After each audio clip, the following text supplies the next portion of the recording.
Ako ba ay nakaburol na dahil meron na pong...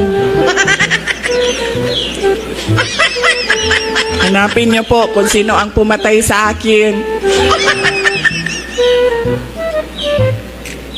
Dahil, ansa ng kalag gani sa English, kaluluwa. Hindi na matahimik ang aking kaluluwa. Habang, yan. Ay, malapit po ako sa mga hayop. Totoo, walang biro. Lagi po akong, hindi ko alam kung bakit.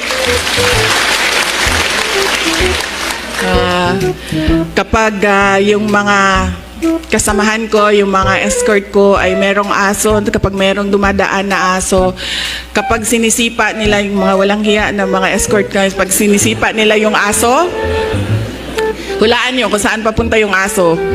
Sa akin, ilang beses na ako tinamaan ng aso na sinipa ng kasama ko.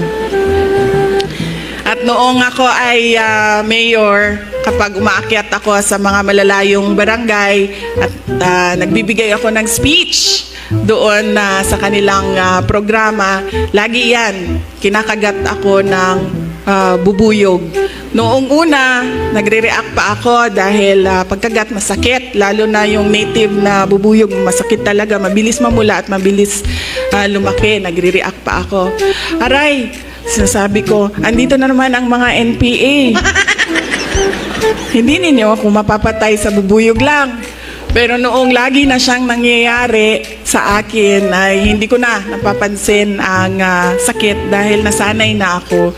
Ganyan din yung, ano ba yung duck? Chicken yan siya, no? Ganyan din yon siya. Ngayon.